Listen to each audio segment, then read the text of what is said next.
Jon Stewart went to Capitol Hill because the original legislation to give health care to the 9/11 first responders is expiring. Now, everybody expected a new bill to pass, but naturally Congress fucked it up and they cut the spending in the bill and they're using it for sleazy, corrupt tricks, and it didn't even get out of committee.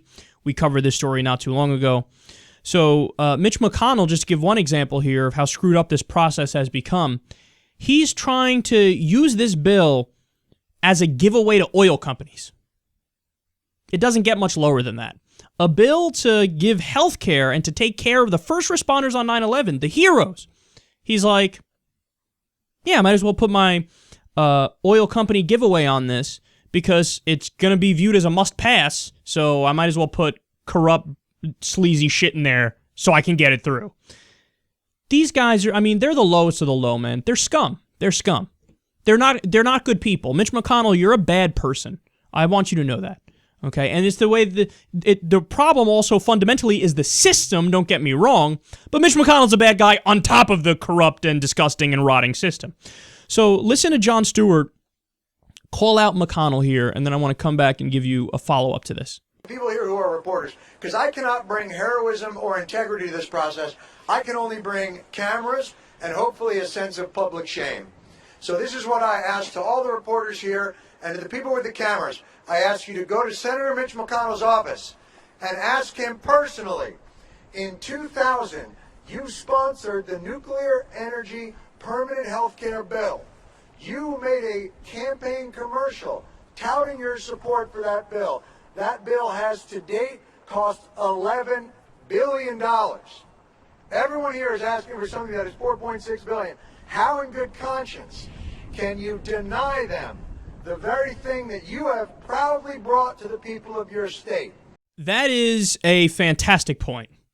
And this is something Mitch McConnell does with Obamacare, too. He said in the debates when he was running for re-election that he's against Obamacare, but he's for Connect. What's Connect? The Medicare system they have in Kentucky. That's Obamacare, because that was expanded under Obamacare. The Medicaid expansion is part of Obamacare. So he was able to say, I'm against Obamacare, but I'm for Obamacare. He does this all the time. He wants to repeal it at the federal level, but then keep the good parts for his people in Kentucky. So he speaks out of both sides of his mouth. He's a bad dude. Jon Stewart saying it right here. Oh, really? Why is it that the people in your state, under certain circumstances, you're fine with giving them health care forever, in the case he laid out with this bill, but the 9/11 first responders, you won't fund their health care even when it costs half of what it costs for the people in your state. So, you ready for this? Here's the follow-up. It worked. Yet again. Jon Stewart was the reason why the first health care bill for the responders got through. So I guess there was a sunset provision on it, so it's expiring, and they were having trouble passing it. And then he went to Capitol Hill, chastised them. It worked again. Quote, McConnell met with some 9/11 responders and advocates not long after Stewart arrived and pledged to include the legislation in the upcoming omnibus spending bill that must pass next week to keep the government funded.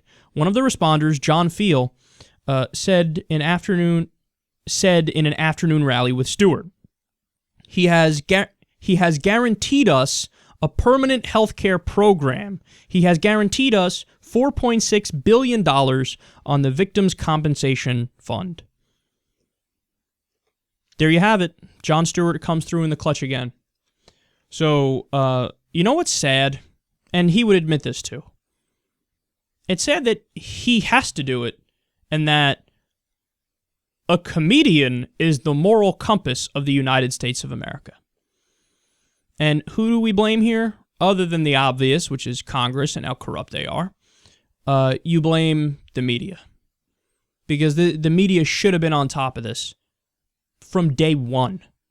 We covered on our show here, we covered this issue a while ago. How many times was it covered in the mainstream? How many times did CNN cover it?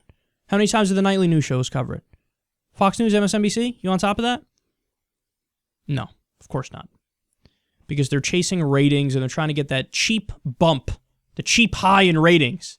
like CNN does, where they abuse the breaking news banner, where they literally put stuff like, breaking news, the Titanic sank 102 years ago today. That's literal. They did it. We covered the story on the show when it happened. So they're like a chicken with its head cut off. They don't know what the fuck they're doing. They're trying to get ratings by any means necessary. They're desperate. And they forget that perhaps if you do quality content that's actually entertaining but educational for people, then they'll watch. Maybe if you covered the shit that people actually care about, like the healthcare for the 9/11 first responders, you'll get some eyeballs, and it won't be a cheap bump in the ratings. It'll be people watching because they're actually interested, and you're saying things that matter.